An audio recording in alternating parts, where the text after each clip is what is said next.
And we're live reacting to an SEC Week 11 that kind of took away the pretenders and showed who the contenders truly are. Locked On SEC Squad Edition starts now. You're talking ball with the SEC Squad.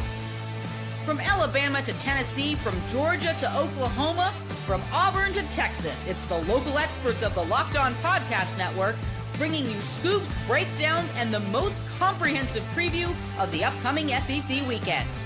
It's the SEC Squad, and we have a seat for you. Hurt feelings and thin skin are prohibited. Squad up, you're part of the SEC Squad. Everybody, welcome into the SEC Squad reaction show here on a Sunday. Dealing with some computer issues, technical problems, so if we're a little laggy, we got to deal with it. But welcome in today's episode brought to you by FanDuel. Right now, new customers can bet just $5, and if your bet wins, you'll get $300 in bonus bets to use across the app. Download the app today. I'm Chris Gordy, Locked On SEC. We got Stephen Willis, Locked On Ole Miss. Luke Robinson, Locked On Bama. Should have a few other guests joining us along the way. And gents, my big takeaway from Saturday was, man, just started to really find out who is still a contender. We had some crushing games, Georgia crushing Mississippi State, A&M crushing Mizzou, rolling to 9-0. And then you had kind of some tough ones. Vandy had to eke out an overtime win over Auburn. Bama had to, play an ugly game against LSU, but kind of put them away. So, Luke, since we got you, let's kind of start there. I thought, we didn't really know what to expect from LSU, interim coaching staff. Still offensive problems. We end up seeing Garrett Nussmeier get benched. Michael Van Buren comes in, does some good things, but that LSU defense really stymied Ty Simpson, and albeit 2 late drives right before halftime, kind of were the difference in this one. Yeah, I think LSU played pretty well. Alabama's offense played about as poorly as it's played all year. Ty Simpson, I would argue, had his worst game of the year, even considering Florida State. And that's okay. You still beat LSU and you come out of there with a win. And somebody on the chat just brought it up. Maybe they're looking forward to to Oklahoma. I doubt that. It's still LSU. Anytime you beat LSU, it's a good thing. And it's a tough win. So look, it wasn't Bama's best game. There's no other way around it. But at the same time, you look around the country. Oregon was on the ropes. Louisville lost as an 18.5-point favorite. There were a lot of ways this thing could have gone, and Alabama still got some problem running the ball. There's no doubt about it. And in fact, at this point, I think it's just fair to say that ain't what we're going to do, and it's okay. We're just not a running team, and I know it's hard for Alabama fans to absorb that and to come to grips with it because we've always been a running team, and we've had Derrick Henry and Najee Harris and TJ Yeldon and blah blah blah, and we just don't this year. I thought it was very telling on a crucial 3rd and 1. Last night, we sort of run not a jet sweep, but something like that to Jeremy Bernard to get the yard. And you know what? I want to do that more often. The Wildcat with Jam Miller on the first drive, that's when things were a little concerning to me. I thought the crowd was great. I thought the crowd was amped up at the very beginning. We get to 4th and 1. We're going for it. We're in their territory. Let's go ahead and run this ball down their throat. We put Jam Miller on the Wildcat. He doesn't get a yard, and I think that took the air out of everything. So let's just pass more. I'm fine with that. Yeah, it was a good game. It was interesting to see because I'm of the opinion that if Alabama loses one more game, and especially if they lost to Auburn, with as bad as Florida State has been, Alabama would be in a situation similar to what Ole Miss was in a year ago. So survive and advance, that is something that is on the table, but they're doing it at the moment. Oklahoma is going to be a really tough game, and good gosh, we're going to talk about Auburn in just a little bit. How bad of a look of that was for Hugh Freeze. My goodness. But Alabama took care of business against LSU. They got the win. LSU's defense is really good. LSU's offense, man, that's another thing. It's just a bad look. It's so inept. It's red zone. Because they moved the ball between the 20s on Bama, it felt like, like there was first downs, they were moving it, and then they get to the red zone and they go into just dunce mode where they back up, it's false starts, you get a sack, and it's like, gosh, but it just felt like they weren't going to win that game kicking field goals against Alabama. They were going to need touchdowns, and they just they couldn't find it. But now, guys, and just to kind of combine this with the Florida game getting absolutely destroyed by Kentucky. And by the way, who wants to play Kentucky right now? They seem to be playing their best football now in the backstretch of the season. But DJ Lagway's so bad he gets benched.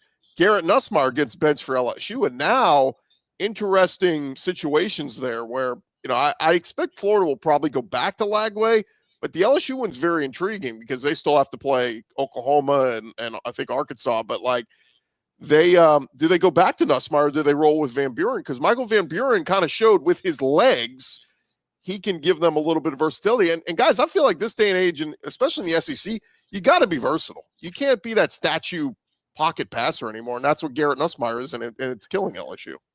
If I'm Garrett Nussmeier, I probably want to sit out. I mean, you're not playing for the Heisman. You're not playing for a national championship or an SEC championship. You just don't have a ton out there that you're playing for, and you've got a pro career to consider. And I know some people may think it's selfish, but I think it's the right move. Now, I will disagree with Steven. I think Alabama loses one more. I don't care who it's to, as long as it isn't Eastern Illinois. I think they're in. Even that now they might be the 10 or 11 seed or something, but if Alabama just loses one more game with this schedule they've played, with the key wins they have, I thought it was kind of funny today. Danny Cannell, noted SEC hater, actually came out with his top 12 or whatever, and he has just like the AP on the top 3 with Ohio State, Indiana, A&M. I'd probably change some of that, but oh well. He's got Oregon 4 and Bama 5. I'm like, what universe? Who would say that? Nobody. I mean, Oregon's best win is now looking like the close loss to or moderately close loss to Indiana. I mean, they hadn't beaten anybody. And I'm not mad at Oregon. I'm not trying to throw Oregon under the bus. I'm just saying that there's no way you should have Oregon ranked ahead of Alabama based on what's happened on the field. That is just the way it is. Now, if Alabama loses to Oklahoma and loses to Auburn, we got a whole nother discussion. But as long as Alabama only has one more loss, they're 100% in. I'm totally confident in that. Jay Smith jumping in with us, and I'm with you, Luke. The thing with Alabama is like the fans always want to go to loss. Who's got the worst loss? And you got to talk about wins. Who's got the best resume of wins? Bama's got more ranked wins than anybody in the country right now. So you got to start there. I understand the Florida State loss sucks. It was bad, but it was week 1. Yeah, all their work since week 1 out measures what they did in week 1. Now, remember, when it comes to this playoff committee, what makes sense and what is logical is not what they always do. They're going to do what they want to do. And if they have an opportunity to make an example of an SEC big boy, they're going to do it, because you're going to hear the noise from outside yelling about the SEC starting about right now. Seriously. But it's I agree. They want the TV ratings. So if this were even Ole Miss and they were on the bubble, I could see them leaving them out, a Vandy, a Mizzou. But the brand of Bama brings ratings. Go ahead, Jay. Yeah, that's exactly what it is. I think that they're going to look at that heavily. But the bigger issue, to me, has been with the committee is that they don't always take in consideration the entire body of work. And they pick and choose whose body of work matters in a lot of their scenarios. Like, yes, the Florida State loss was really bad. Okay, you're going to talk about that. But all those ranked wins, to me, kind of surpasses that. You're past that point. And again, it's week 1. That's what happens. Week 1, teams show up because they've been planning the entire summer for this one game. And we saw what happened with Florida State from there. They've got how to play football afterwards. So it's one of those, we want this game desperately. And then now we've got it. Okay, now what do we do with our hands? I'm hoping the committee takes in consideration a lot of just how everybody builds and gets better over time, or how teams get worse over time. They need to look at all of that. And so it's going to be interesting to see what the committee puts together on Tuesday. They claim they always re-rank everybody from scratch every week. That's the claim. I want to see how much of the biases are there when it comes to that. Yeah, and look, it's I understand people think Alabama gets all the breaks, whatever, in terms of with the committee. But this year, I think they've left it no doubt. I mean, nobody's played as many ranked games. Nobody's won as many ranked games. And they've done it on the road. They've done it at home. They've done it when teams were fully healthy. I mean, again, no disrespect to Texas A&M. They went in there and handled business. But beating the Missouri team with Bo Pribula at his place is different than beating a team led by Matt Zollers, Missouri. Yeah. It's just different. And again, I respect Texas A&M. I would have them number one in the country. I think they've done more than Ohio State and done more than Indiana. I would, but regardless, Alabama's got too much now. If they get to 3 losses, I'm certainly going to be sitting on the edge of my seat. 2 losses, I think they're a lot. Let me let's transition real quick because we talked about Bama. Do need to give some love to A&M. I mean, 9-0 is 9-0, and again, that resume win at Notre Dame. Look, it took a miracle. It was a 4th and goal to a backup tight end to score the go-ahead touchdown, but that resume win looks better and better because we know Notre Dame don't really play anybody the rest of the year. So it's like beating up the Naval Academy and all this other stuff, but it's a resume win that keeps looking better and better. However, I did have somebody bring up, they're like A&M right now is kind of what Texas was at this point last year, where we were looking and going, man, Texas didn't play LSU. They didn't play this team. They didn't play that team. You look at A&M and they've beaten Auburn, Mississippi State, Florida, Arkansas, all bottom dwellers in the SEC, LSU, who was ranked in the top 20, but then quickly booted out. And then, like we said, a good Mizzou team, but was on their 3rd string quarterback. Look, from an A&M defense, all you can do is play who's on your schedule. But do you guys kind of look at them that way, kind of like Texas at this point a year ago? Like, they're good, but I don't know how good until they play some of these top teams. I mean, they went to Notre Dame and won the game. And everyone's praising Notre Dame right now. Now, granted, it's just that's a matter of opinion of how you feel about Notre Dame, but they did go to South Bend and win that game. And so, to me, like you said, the games have been placed in front of them. They went out there and won. Everybody else had the same opportunity to play some of these teams too, and some teams did not come out with W's or didn't come out with big enough wins. But they've done a good job of just winning football games. That's what's matter to me. That I don't. Like the Indiana piece, I think what helps Indiana in all the cases in their conversation is they beat the crap out of a lot of teams. They beat the crap like you're supposed to. And then game teams with more talent, they're closer, but they're squeaking out wins. But they're beating the crap out of teams that they're supposed to beat the crap out of. I think A&M is kind of in the same boat. They're winning the tough games that they're supposed to win. They're gutting them out. And they had 3 straight road games. I didn't realize that. That's freaking wild. In a row. You go to Arkansas, go to Baton Rouge, and then you go to Columbia and play Missouri. It's a pretty big deal. So they've won their games. Now the question is can they close it out with South Carolina as well as with Texas? Can they go to Austin and win? Let me say this too. Rebel and David Ventures, by the way, awesome name. I do like it. He says the Alabama's guy is crazy if he thinks Alabama gets in with 2 wins. They're 12 slots, dude. They're 12. You got to fill them. You don't just get to say, we only think we get to take 6 this year. No, you got to fill 12 slots. Ohio State got in as the 5 seed with 2 losses last year. Am I remembering that wrong? And by the way, no, you're 100% right. They did. They were 7. They were 7. They were the 7 because they didn't play the conference championship game. So wait a minute. No. Wait a minute. I thought they were the 7, or were they 8? Maybe they were 8. They play. All I know is Tennessee went to their place. Tennessee went to their play. I think it was 8-9 because they had to play Oregon, remember? So that would have been 8-9 taking on the 1. Yes. It'd be the 8. It was 8-9. Yeah, it was 8-9. Regardless, they're an 8 seed with 2 losses. A lot of teams get in with 2 losses when you got 12 teams. And guess what? When we get to 16 teams, you'll get a lot of teams with 3 losses. I'm not advocating for it necessarily. I'm just saying that's the way it is.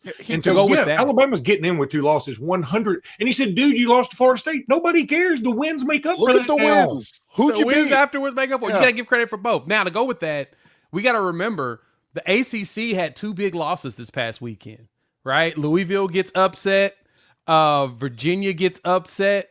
They're going to have 1 team. ACC is going to have 1 team, and then with BYU losing to Texas Tech, unless BYU avenges that loss in the Big 12 championship game, they might not make it either. It's going to be just Tech. So the Big 12 and the ACC will probably only have 1 team each. Well, that's what's going to be fascinating on conference championship weekend, because that's what happened. The ACC last year basically stole 2 bids because SMU lost a nail biter to Clemson, so Clemson got in. Yep, as a 3-loss team, they were going to get in. So that could certainly happen. But you're right. If everything holds firm and the Big 12 best team wins out, it could be a 1-bid conference as well as ACC as well. I just think, look, you go 10-2 in the SEC. If you played a tough SEC schedule, you're in.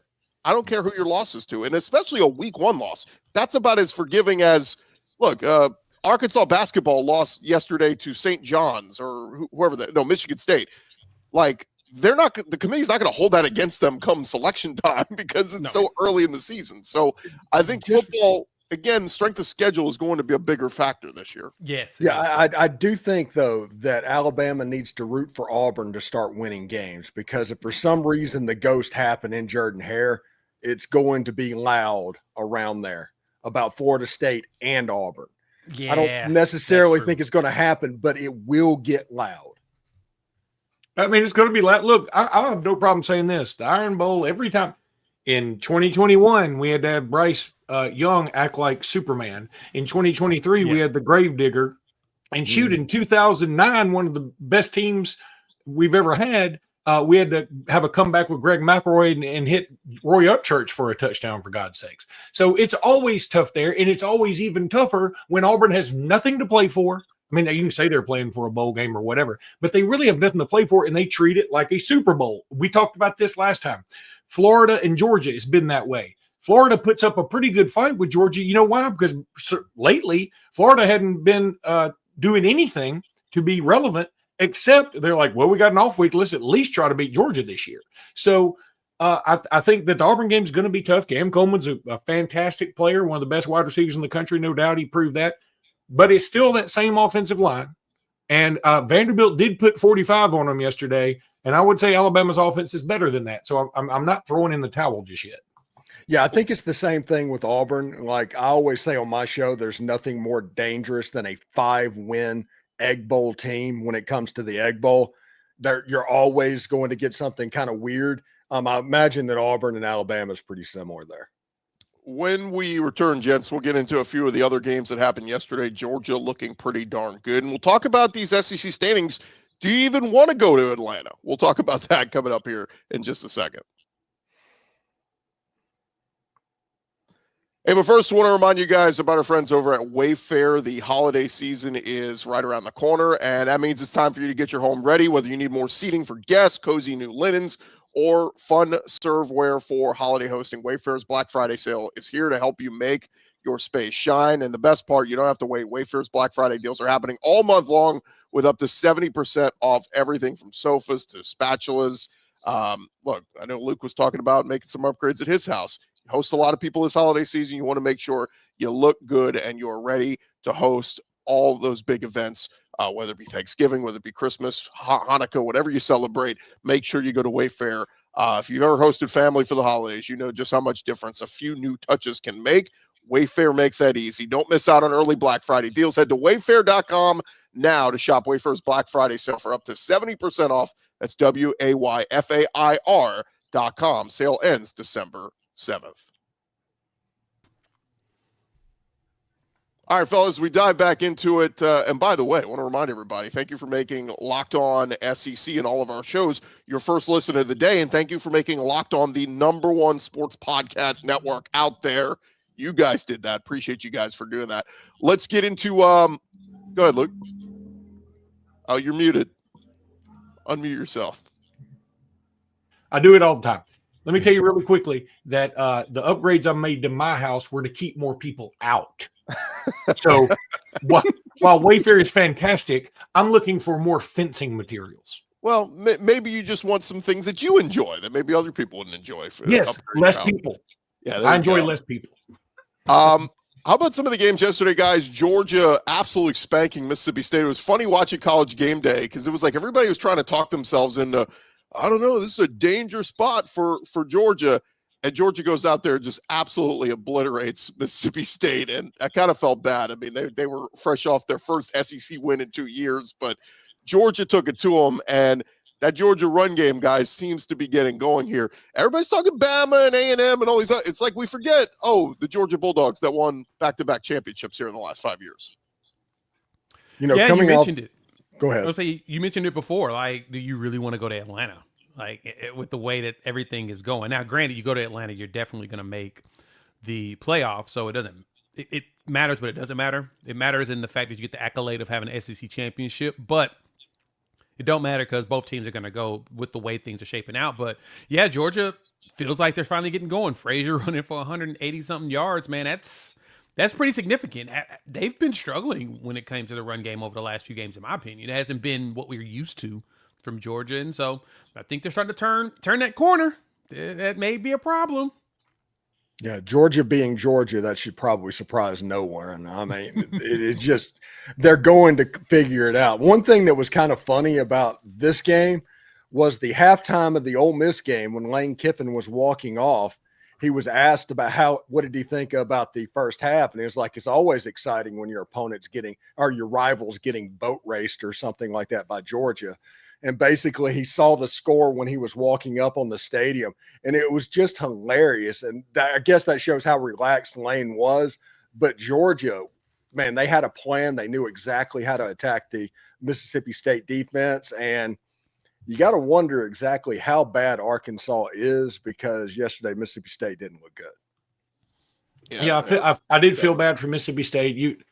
I appreciate their win over Arizona State, but the close loss to Tennessee in the OT. Who was the other close loss? Texas. I mean, how do you flub that? And then you come into this Georgia game, everybody's like, "Oh, we're due. We are due to have a big win." And then they get obliterated. They score on the first drive. They look great. And then they get obliterated. Well, I want to ask you guys, I mean, as we look at the SEC standings, and keep in mind, SEC standings, not, non-conference losses don't matter here. A&M 6-0, Alabama 6-0. So if the season ended today, that would be your SEC championship game. Georgia's at 6-1, Ole Miss at 5-1, Texas still alive at 4-1. So what's going to be so fascinating this next week, guys, is if Texas beats Georgia in Athens, that knocks Georgia out of the SEC race. Texas would still be alive at 5-1, and if they beat A&M head-to-head in the final week of the season, Texas could then jump A&M into the SEC title game. So it's not decided yet. But Luke, let me ask you, as a Bama guy, do you even want to go to Atlanta? I know if you win the SEC championship, you get a bye, but it's also a chance for another loss against a really good team. Whereas some of these other 10-2 SEC teams, probably Ole Miss, going to be sitting there on the wayside going, we're good. We'll just get ready for our home playoff game. Yeah, Jimmy and I talked about that last night after the game that, I know the SEC championship, all championship games have been devalued. And it's treated more like an NFL thing where you never hear anybody saying, well, we won the AFC North 4 of the last 5 years, because nobody cares. What they care, did you go to the Super Bowl? Oh, okay. Did you win it? That's it. Nobody really cares about much else. And I hate that for college football, because I think conference championships do mean something. I think they're a big deal. And maybe it's the old man in me, because I am an old man, that I want the SEC championship to mean something. So I want to go in my heart, in my soul. But my head's also like, well, why? I mean, it doesn't make a lot of sense now. It just doesn't. And I'm hanging on to nostalgia. But I love the SEC championship game. There is no championship game that is as much fun as the SEC championship game. The classics that have been in that thing are unbelievable. The fantastic games. The atmosphere is out of bounds. I know you two guys, unfortunately, not taking a shot. I know you hadn't been with your team, but I'm telling you, as a guy who's been to a lot of them, I went to the two in Birmingham. As a guy who's been to a lot of them, there's nothing like it. It is so unique, and you can't tell me. I've seen the old Pac-12 championship games where there were 17 people in there. You could count them like by yourself. I've seen the Big Ten championship games. Occasionally they have a good one, but mostly they're bad. But the SEC, man, every time it seems to deliver. Yeah, absolutely. And as an Ole Miss fan, yeah, I'd like to go to that game just so that I never have to hear the jokes about never being in that game, honestly. Right. Yeah. Never ask Ole Miss fans directions to Atlanta. They don't know. Yeah. All of those jokes. It'd be nice if they disappeared. But the reality of the situation is, how awesome would a home playoff be in Vaught Hemingway Stadium on December 19th? When you're looking at the biggest football game in the history of the state of Mississippi and you're playing in it. That place is going to have 300,000 people. So if you can have that, or you can have the SEC championship game, this is a no-brainer. I'd rather have the home playoff game.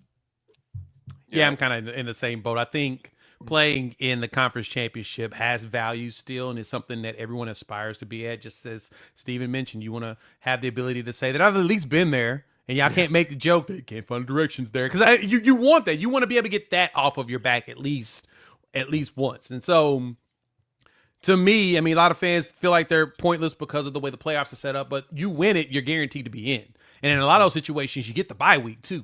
So as long as you maintain a high enough ranking, and you go in, you win it, and you get that bye week from like you host a game, as a bye.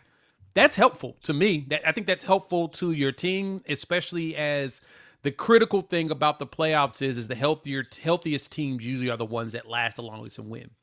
Yep. Same West Ohio State. They started getting healthy as the playoffs came up. They didn't play in their conference championship after that loss to Michigan. They didn't have to play in the Big Ten championship, and then they hosted Tennessee. And they were getting healthier as the playoffs progressed, and the Big Ten champion didn't win their game. So you kind of want, if you have that win, especially as a highly ranked team, and you get that additional week there, to me, I think that helps a lot more than not. Yeah. The reality is they need to go to 16, because right now in the playoff system that we have, the advantage goes to the 5, 6, 7, and 8 teams. Yeah. To even add to that, if you're going to go to 16, the conference championship needs to be in a part of that 16. Like the teams that needs to be like the play in to get you to the 8 or the 6 or something. Make conference championships matter in that capacity. That way there's value going through into the playoffs itself. I don't you like gotta that. do something like that. I don't like that, because what if this year, let's just say, let's put Ole Miss in there. Let's say it's Ole Miss and Texas A&M, and you're saying that's their first round game? I don't want that. That's not fair. No.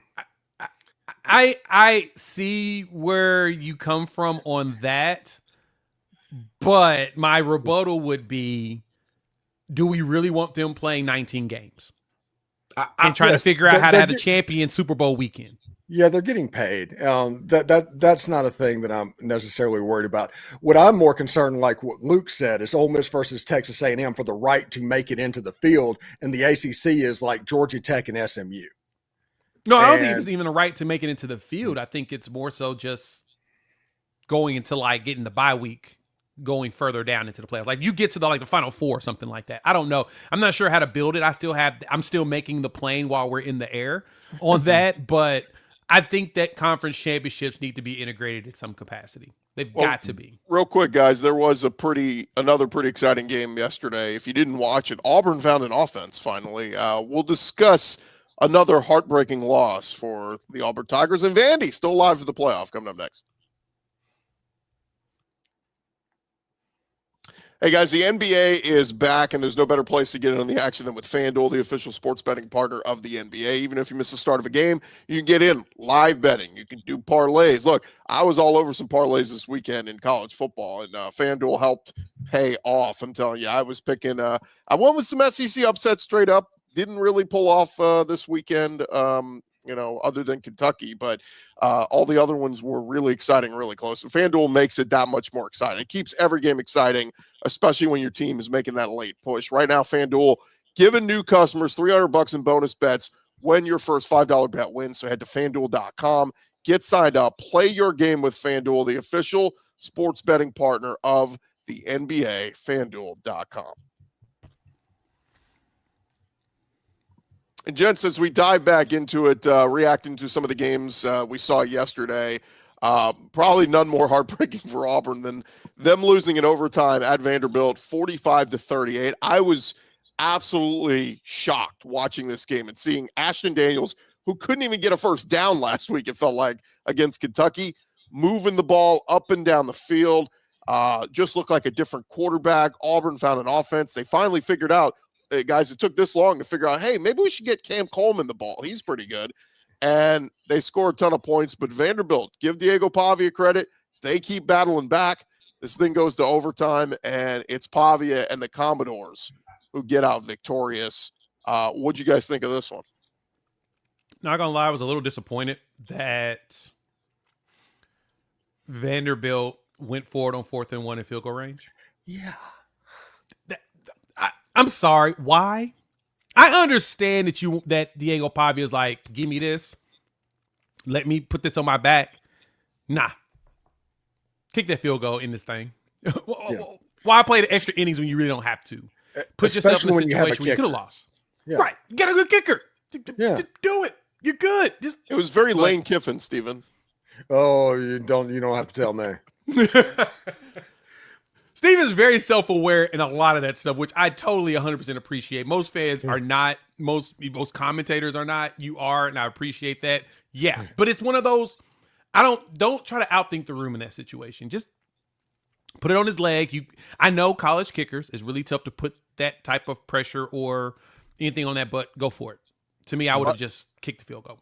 By the way, Luke had to run. He said he had something he had to go get to, but I did want to. I know he's going to enjoy this, so I figured let's play it. Our own Zach Blackerby, host of Locked On Auburn, just sent us this video with his reaction to yesterday's loss. I'm still just in total shock of going through what happened last night. I mean, what in the world was Hugh Freeze doing with this offense? I mean, hats off to this offensive staff for saying, "Hey, it's our chance. We get to make a great game plan here," and they did. They did. The offense was fantastic, and then everything that happened last night, I don't think anybody saw coming. I certainly did not. The defense just not being able to stop Diego Pavia. Like, Diego Pavia's had Auburn's number. Sure, that's been well documented, but they haven't been high-scoring affairs. It's just because the defense gave up a few drives and then the offense wouldn't be able to keep up. It's just a crazy game. It's so Auburn. It's crazy. But the offense was exciting for the first time this season, but it doesn't really feel like it matters because, once again, added to the list, Auburn keeps finding ways to lose, and they're getting more and more creative at this point. Yeah, I'll say this, like, Auburn, at least they're giving the fans some exciting games, right? Even though they're losing. I'm going to say this, and it's not going to come across very nice. So I'm just going to go ahead and just spill it out there. Why did Auburn fans think that Hugh Freeze was the answer? Like, everyone's been pointing this out, that the biggest holdback on this offense felt like it was Hugh Freeze.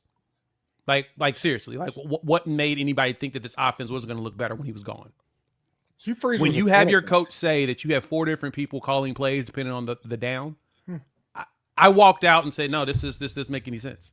Like, nothing. There was no logic behind the way that it felt like he was running the offense. And I'm seriously asking the Auburn fans, why do we think that Hugh Freeze was even the answer to that? I mean, Peyton Thorne came in there as a 3,000-yard passer at Michigan State. Big Ten is pretty tough on passers. It can be tough unless you're really talented.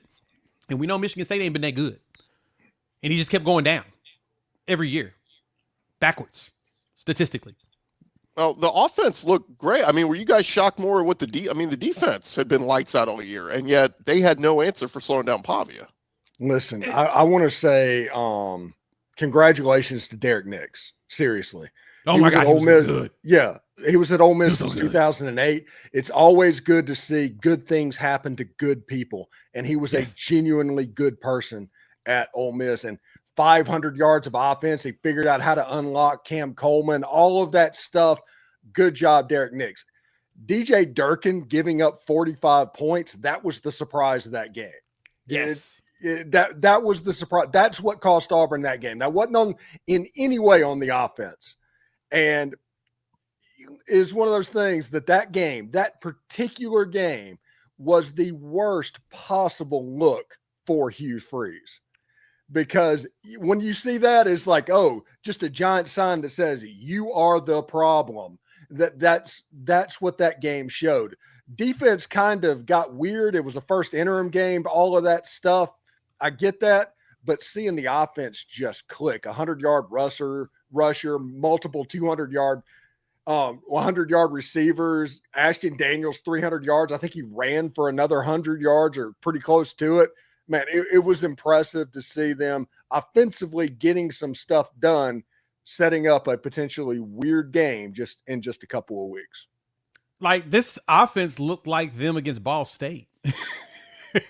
For Auburn, that's what it looked like. I mean, the defense did not have that good of a game. There was struggles in there for them. And again, as point mentioned, Pavia was cooking Texas defense. We consider Texas defense one of the best out there in the country too. Pavia's I think he's just that good. I think that he does a really good job. Plus, I also think that DJ Durkin, this is not a slight to him, so please, Auburn fans, don't take it this way. But him focusing on the entire team, I think, did take away from the defense. Yeah. Like, his job was to be the CEO of running everything, bringing everybody back together, rallying the troops, and paying attention to every part of it. It was his first time here at Auburn doing it. Not saying he's done it before, right? He's been a head coach before, but it's different when you have to take over for somebody else and then go in there and inject all of what you want to do to get it to work. It just happened. That is what it is. And so I don't think that, honestly, I think that Auburn plays better against Bama than they did against Vanderbilt. More so because Bama really doesn't run the ball like that. Like, they don't have a dual threat quarterback that you have to spy constantly. Ty Simpson's a dot thrower. He's just going to just surgically beat you out. But he's also not going to throw for 400 yards on you. Pavia Ty Simpson is a lot safer when it comes to being a thrower. Let's just put it that way. How many times did it feel like Auburn had Pavia, and yet he just slips out of your grasp? And it's so frustrating if you're playing against him. But I'll say this, though, guys. The last game to kind of touch on is the Kentucky absolute beatdown of Florida last night in the swamp. DJ Lagway gets benched. Cutter Boley has really come along as a nice quarterback. Seth McGowan, a great find in the portal at running back. I mean, he's been great for him. But that defense, what they've done, I mean, they give Texas everything they can handle. Losing overtime, probably should have won that game. Tennessee comes in and absolutely crushes them, puts up 56 points. But after that, they kind of reset. They go into Auburn last week. They win 10-3, and now they beat Florida 38-7. The only reason I bring this up, guys, Kentucky's 4-5. They're going to play Tennessee Tech next week. After that, it's at Vandy and at Louisville. At Vandy is very intriguing because if this Kentucky defense keeps playing like this, maybe they're the ones with a recipe to slow down Pavia. Yeah, that game's going to end in like 2 hours and 15 minutes, by the way. It's going to feel like a running clock in that game, and that'll be the fastest football game ever. I do want to see that. Mark Stoops has figured out he's getting back into his bag of creating rock fights, and he has an offense that can actually score points now. And that makes Kentucky dangerous because of the way they play defense. And I'm going to be honest, completely honest. Watching that game, I'm just sitting there hate watching and laughing my butt off because of all the social media angst that's coming in from the Gainesville area in my general direction. But yeah, that was a pretty fun watch. Yeah, it was a fun one. And I did not have on my bingo card that not only would DJ Lagway, but Garrett Nussmeier will both get benched in the same week. Never expected it. Never even implied it would ever happen, especially after Lagway, the way he started the season out brutal. Shout out to Chris Marler for kind of pointing out the overratedness. You know, his article is still floating around the Twitter sphere, but man, they look bad. Like they look defeated, like they quit. That team really did look like they quit. It just looked like it was just like, meh. And Kentucky, once again, Mark Stoops finds a way to get his team propelling up at the end just to keep his job once again. Well, that was the big picture story from this one, guys. I think Stoops may be off the hot seat for now because if he can beat Tennessee Tech, and by the way, this is a good Tennessee Tech team. I know that's supposed to be a cupcake, but they're actually really good this year. If they win that one, that's their 5th win. So then all they have to do is beat either Vandy or Louisville to get to bowl eligibility. And Louisville losing in overtime to Cal, nothing would warm Wildcat fans' hearts more than to take out their rival in Louisville and get to bowl eligibility. And I think it's 6-6. I think Stoops with the massive buyout is safe for another year. Yeah, with the playoff basically out of reach for Louisville, it'll be real interesting to see what happens over the next couple of weeks. That's a gettable game, and I do think that Vanderbilt game's a gettable game because Vandy's good. Don't get me wrong, but Vandy can beat anybody. Vandy can also lose to anybody with the way they play. Yeah, that's true. That I agree with 100%. They're either or in this scenario, but it's going to be interesting last 3 weeks of the season. It's going to be fun. Yeah. I think we're more invested in the last 3 weeks of the season since this playoff. That's the only thing I think it has been good about the playoffs has been we actually are truly invested in the last few weeks of every season outside of the 1 or 2 teams that are undefeated. trying to play for the national championship. Yeah, Sorry, guys. you know, Go we ahead. we have Oklahoma in here. We have somebody that has ties to LSU kind of. But one thing that is really cool about this week, and we haven't talked about the Ole Miss game because we wouldn't talk about that, but with that win over the Citadel, the last 2 weeks of the regular season, every single game this year is meaningful for Ole Miss. Yes, and that's it all cool matters. feeling. I love that. Sorry love that for us. My internet tweaked out there for a second. What I was going to ask you guys is right now heading into week 12. And by the way, we got two really big matchups this week. Oklahoma against Alabama is ranked unranked, and Texas at Georgia is ranked unranked. So those are going to be massive games this weekend. But if I asked each of you guys, you could pick one team that you think, if I gave you $1,000 to bet on, you could put on one team to win the national championship right now from the SEC, who would you put that money on? And Steven, you can go Ole Miss if you want, but no, I was waiting on him to go, and then I was going to go Ole Miss. I was going. This Ole Miss team is one tackle on a 4th and 2 away from beating Georgia and Athens and being 8-0 right now. Yeah, one tackle, that's very one play. True. We should mention y'all beat the crap out of the Citadel, but nobody watched it. So my goodness, that game. There's been more competitive spring games whenever the starters were going against the third string. It was bad. I mean, Ole Miss held them to 100 yards of offense, 35 first downs to 5. It was an absolute beatdown. But the impressive part about that, Lane Kiffin had those guys up for the Citadel going into this stretch, which means that locker room knows what's at stake for this Ole Miss team. Which is the most important. So, yeah, if I was to betting national championship money right now, I'm probably throwing it at A&M right now. I think Ole Miss is up there too. 100% agree. I need to see Bama hasn't been able to run this season, and it's been weird. I'm not used to that. Like, I'm used to them having bruising running backs that eat and grind out clocks. They're a passing team, and they look like it. They look like Washington that went to the national championship. You know, the quarterback that just throws darts. He just throws dots nonstop. Run game is okay, but they figured out getting those great wide receivers going. But that's what they feel like. It's going to be tough, man, though, because I think that I think Georgia can get there. They're getting their running back game back going. It's hard to really pick, but I'd probably toss my money today just on A&M, and I hate myself for that. Yeah, once the playoffs get announced, whoever gets the buys, remove them from the national championship consideration if last year is any indication. Yeah, that's what it feels like. So, somebody said they hadn't heard of those commentators before for Ole Miss. It was Dave Neal and Fozzie Whitaker. It was Mr. JP Sports and Texas Legend. Yeah. They're probably the D or E team, but at least they've been on games all year. It's not like I was expecting to see two names I had never heard of. I hate that Dave Neal is down doing SEC Plus games, SEC Network Plus games, because I was serious a couple of weeks back to where if Ole Miss played Vandy for some reason in the SEC championship game, that should have been a Jefferson Pilot sports game with the 3 days. I mean, absolutely. Before we wrap up, I will say, like, if I had money to put on a team right now, look, Bama and Georgia are the easy ones just because they've been there, done that in recent years, right? Kalen DeBoer would be very interesting. I'll say this right now. If Kalen DeBoer wins the championship at Alabama, it's over for the rest of the SEC. All we're going to hear about is the Bama dynasty is still very much alive, and I mean it's over for us. But the A&M thing is very intriguing because they've played so well. I talked about it last year. Their defense under Elko was going to get better. The dominant run game, and then Marcel Reed learned how to pass, and you got them big pass catching weapons in Craver and Concepcion.